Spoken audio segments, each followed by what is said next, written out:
movie begins with a voiceover talking about what it means to be a sheriff in the town. It means you do it for passion and walking in the footsteps of those who did it for the same reason, sometimes even without carrying a weapon. But the crimes witnessed in his lifetime are so bizarre and uncalled for, some without reason or logic. As the voice fades, the policeman leads the handcuffed man into his car. At the station, the cop is making a call when the man in cuffs grabs him from behind and begins strangling him. The officer tries to fight his way out, but the grip is too strong, and after a while, he gives up and accepts his fate. The man then picks up a gas cylinder and a hose. He hits the road with a police car. Moments later, he pulls a motorist over. The man pulls to the side of the road, following standard police procedure. Anton asks him to step out of the vehicle. When he does, Anton points the hose at his forehead and shoots something into him, causing him to bleed out and die on the spot. Llewellyn Moss stays at a vantage point, aims at an animal, and shoots, but misses the target. As he gets closer, he sees blood, and when he looks deeper, a dog is struggling to race across the field. As he makes his way down, he sees some cars and a few dead bodies on the ground, heavy blood stains on them, and guns beside them while their cars are riddled with bullets. One man is barely alive, dying of thirst, and when he sees Llewellyn, he pleads for water, but there is none at the moment. Llewellyn takes his ammo, then circles to the back of the truck and finds loads of wrapped packages, but he does nothing with them. He just reiterates his stance of having no water, then walks off. As he's walking off, he notices something in the distance. He looks at a tree with his binoculars and finds something. He goes closer and sees a dead body lying lifeless with a bullet wound. He first retrieves the gun on the corpse and opens the briefcase to find a lot of cash inside. He picks it up, enters his truck, and drives back into the city. He gets home, but first stashes the gun he retrieved in a hidden place before entering the main house and meeting Carla, who questions his whereabouts. Where did he get the briefcase and the firearm? Llewellyn remains quiet, only alluding to getting the gun the usual way, but not saying too much. Llewellyn cools off with a drink on the couch with Carla. Later that night, he prepares to go out and Carla is concerned. "If I don't come back, you tell Mother I love her," he says, prompting Carla to remind him his mom is dead. "Well then, I'll tell her myself," he replies before stepping out with a jar of water. He returns to the man who begged for water in the early hours of the night, but finds him dead. In a moment, he sees a car pull up by his car and men come out to search it. Knowing he's in trouble, he hides to avoid being seen. But moments later, the men drive closer to where he is hiding. As he tries to evade them, they open fire at him, but he quickly hides under a car. The men are too close, so he begins running while they chase and shoot at him. After a while, a bullet strikes him in the upper right side of his back, sending him to the ground, but he picks himself up and dives into the river. They unleash their dog to follow him, and the dog swims just behind Llewellyn, getting close. Llewellyn somehow manages to get to the shore and swim to safety. With the animal fast approaching the shore, he quickly dries his gun, gets it ready, and just as the dog pounces on him, he shoots it, killing it on the spot. In the next scene, we see Anton at a gas station on a lonely road. He approaches the friendly old man at the cashier's desk, who says, "I've seen you was from Dallas. What business is it of yours?" replies Anton. The old man had him in trouble and hopes this doesn't cause an issue. He says he's closing at the moment. "What time do you close?" "Now we close. Now is not a time." "What time do you close?" asks Anton. "Generally around dark." Anton presses the old man about when he goes to bed, and after some reluctance, the man gives an answer. He notes he could return at that time, which puzzles the man since the station would already be closed. He then pushes further, asking about the house beside the station, which the man admits once belonged to his father-in-law. Anton emphasizes that the man married into the property while the old man tries to shift the focus by explaining how they once lived elsewhere before moving there 4 years earlier. Anton repeats his point, making clear he is not softening anything but simply stating the truth as he sees it. He tosses a coin and makes the man call it, but the man hesitates, unsure of the stakes. Anton tells him he has been wagering his whole life without knowing it. The coin, dated 1958, has traveled 22 years to this moment. The man calls heads, and when it lands, Anton acknowledges the choice. As the man who has now been given the coin tries to pocket it, Anton stops him, warning that mixing it with other coins would strip it of its meaning, though in the end he admits it is just a coin. In the next scene, we are back with Llewellyn, but there's fire on the mountain. He knows the car at the crime scene will be traced back to him by the authorities, so he asks Carla to go to Odessa to meet her mother. Carla is curious and a ride for Llewellyn's life, even after he explains, but he just wants her to get her things and go to avoid being drawn into the mess. Two men arrive at the scene with Anton and they show him around. Anton removes the inspection plate from Llewellyn's car, then proceeds to pick up a tracker from one of the bodies. They inform him that the bag of cash can be traced with the tracker, and that the closer to the bag he gets, the higher the signal will be. He plays nice with the men until he ruthlessly shoots one in the chest and the other in the head. After Sheriff Roscoe puts the horse in its carriage and hooks it to his car, he rides out to the outskirts with his colleague, Wendell. They stop at the spot of a burning vehicle when Roscoe explains that a man first killed a cop and took his car, then killed another man and stole his car too, leaving the police car behind. Now that the second vehicle is the one burning in front of them, they hop on the horses and continue their journey deeper into the scene, then arrive at where Llewellyn's truck is parked. While it's obvious the inspection plate has been removed, the sheriff mutters, "I know this truck belongs to a fellow named Moss." Wendell knows him too, but the sheriff doesn't think Llewellyn could be involved in dope transactions. They go through the scene and conclude it must have been a deal gone wrong that turned into a chaotic gunfire fight, leaving everyone dead. Two of the bodies, however, look different from the rest, and the cops believe they were killed in a separate incident.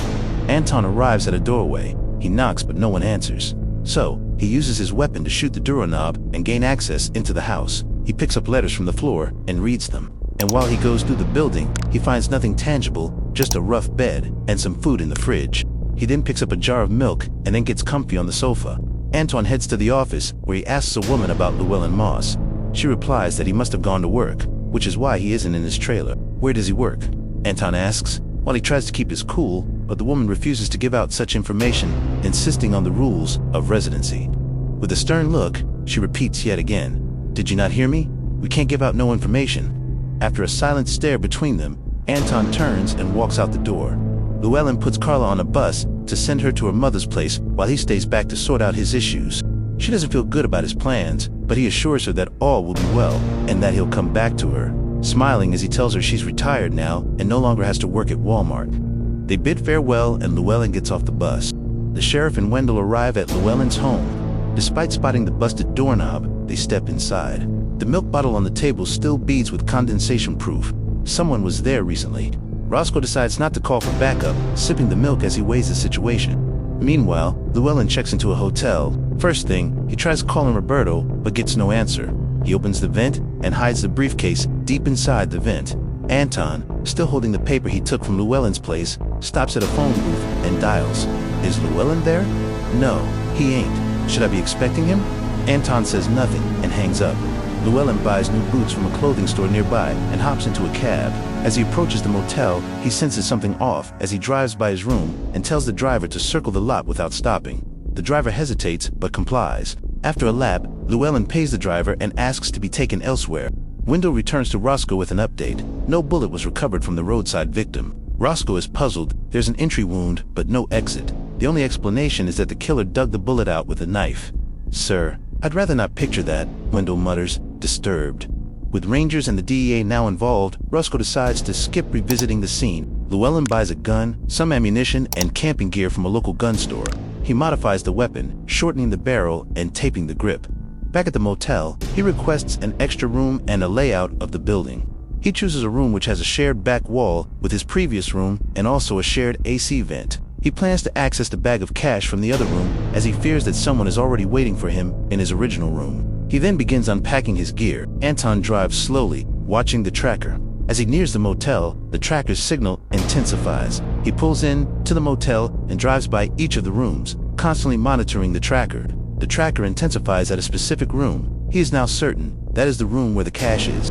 Inside, Llewellyn sets up a makeshift defense. He tapes the tent poles together and attaches a hook to it. He intends to try and access the bag of cash from the AC vent, the same bag he placed in the vent of his previous room. Llewellyn accesses the vent and retrieves the briefcase. Meanwhile, late into the night, Anton makes his move. He enters the room and spots a man on the bed. When the man reaches for something, Anton shoots off his hand, then fires into his stomach. He blasts through the bathroom door. Another man fires back, but Anton is quicker and drops him too. One more cartel member remains in the bathroom. Anton asks, "How'd you find the tracker?" The man mumbles. Anton yanks the curtain and shoots. He searches the room thoroughly, but comes up empty. At the vent, he finds it disturbed, but the case is gone. Llewellyn, already on the road, has the money. Shouldn't be doing that. Even for someone your age, it's risky, says the driver, commenting on Llewellyn hitchhiking. Carson walks into an office. The man across the desk asks what he knows about Anton. Carson knows him well and recalls their last encounter. "Got a loose cannon in here. the man says, pressing for details about Anton's recent string of killings. He offers Carson money for his work if he cooperates, helps to reel in Anton. Llewellyn checks into another motel with his gear. At the front desk, he slips the clerk some money and asks to be notified if anyone suspicious checks in, someone not with law enforcement. He tries to sleep, but can't. He wonders how Anton keeps tracking him. Searching the briefcase, he finds a hidden transponder. Moments later, he hears the tracker's signal growing louder. He prepares for an attack, turns off the lights and aims his gun at the door. A shadow passes. The lobby light goes out. Anton blasts the doorknob, wounding Llewellyn. But Llewellyn fires back and escapes through the window, narrowly dodging another shot. He runs through the lobby, which is now wrecked, and slips out the back into the yard, barely avoiding another bullet. Wounded, Llewellyn flags down a passing car and climbs into the passenger seat. "Don't worry, I'm not gonna hurt you. Just drive me out of here," he says. Before he finishes the sentence, a bullet rips through the driver's neck. More shots slam into the vehicle. Llewellyn ducks and speeds away under fire, only to crash into another car moments later. He crawls out and takes cover behind the wreck, leaving the briefcase behind. Anton approaches but senses the trap and dives for cover. As Llewellyn fires back, he pushes forward, grabs Anton's weapon, and follows a trail of blood into the shadows. When the trail disappears, he retreats and heads toward the US border. He abandons the car and continues on foot, meeting a group of travelers. He buys a jacket off the three men, grabs a beer, and tosses the briefcase of cash over the fence. After patching up his wounds, he crosses the border, waving the beer at the officer on duty. By morning, he wakes on the roadside to the sound of a band playing nearby. He hands him a few dollars and asks for medical help. Elsewhere, Anton cuts up a shirt and steps out near a pharmacy. He siphons fuel from a nearby car, sets the cloth ablaze, and walks inside. The vehicle explodes moments later, sending people running. Amid the chaos, Anton grabs what he needs from the chemist to treat his wound and leaves. Bleeding heavily, he tears his pants, cleans the wound, and treats it with antiseptic. He injects his leg and stabilizes himself. The sheriff decides to head to Odessa to speak with Carla. Meanwhile, Llewellyn wakes to Carson's voice. Carson holds flowers and makes it clear he's not the threat. He knows Anton well. Their conversation briefly touches on Llewellyn's past as a welder and Vietnam veteran, something they share before Carson gets to the point. He wants Llewellyn to hand over the money. Llewellyn shrugs it off, saying it's already gone. Carson warns that Anton may be headed to Odessa, putting his wife Carla in danger. Llewellyn tries to stay firm, but Carson explains Anton has no fear, no humor, and no mercy. Before leaving, Carson gives Llewellyn his hotel info in case he changes his mind, and even offers a cut of the money. Llewellyn jokes he'd rather deal with Anton. Carson replies bluntly, "Anton doesn't make deals, he will kill you either way." Meanwhile, the sheriff meets Carla to warn her about the danger. He tells her the people chasing Llewellyn won't stop. Carla insists her husband won't either. The sheriff knows how grim things are. Before leaving, he shares a strange story that unsettles her, then hands her his card, asking her to call if Llewellyn reaches out. He promises to do what he can. Carson reaches the border and spots the briefcase tossed over the fence. He leaves it untouched and walks away. Back at the hotel, as Carson climbs the stairs, Anton follows. He pulls a gun and forces Carson to lead him to his room. Carson tries to negotiate, offering to withdraw $14,000 from his account, but Anton isn't interested. Carson reveals the location of the case, hoping that Anton will spare his life. "It'll be brought to me and placed at my feet," says Anton. "You go to hell."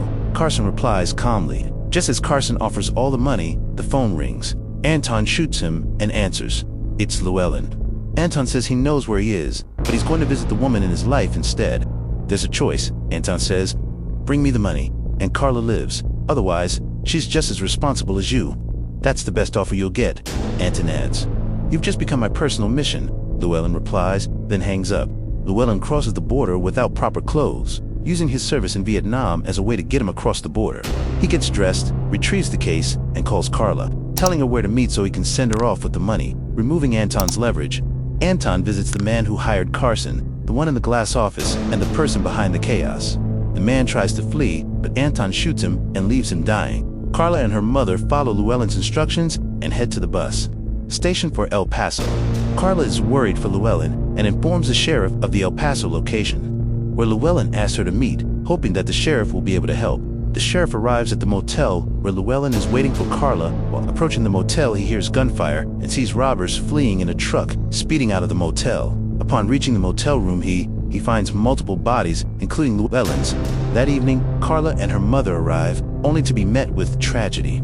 Carla breaks down in tears. Later that night, the sheriff returns to the crime scene. He notices the doorknob has been blown off. Anton's signature. He enters cautiously, avoiding the blood on the floor. Anton hides in the shadows, unseen. Back home, Anton waits for Carla. "You've got no reason to hurt me," she says. "No, but I gave my word," he replies. Anton says he had given Llewellyn a choice. "If he handed over the money, you would be spared." "He used you to try and save himself," said Anton. Carla disagrees. She believes her husband would have protected her. She tries to reason with Anton, but he's beyond persuasion. He flips a coin and asks her to call it. "I'm not calling it." "The coin doesn't decide," says Carla. We are not shown what Anton does with Carla. Did he spare her? Well, we don't know. As he drives off, another car crashes into his. He steps out, injured and in a daze. He makes his way to the side of the road and tries to regain his composure. Two teens offer help. He buys a shirt from one and wraps his broken arm, asking them to keep quiet if questioned. Well, and that's how the movie ends. What did you think of the movie? Please subscribe to my channel. It would mean the world to me. Also, remember to like the video and gently touch on the bell icon to receive a notification whenever I release a new video. While you are at it, leave a comment too, and I will see you in the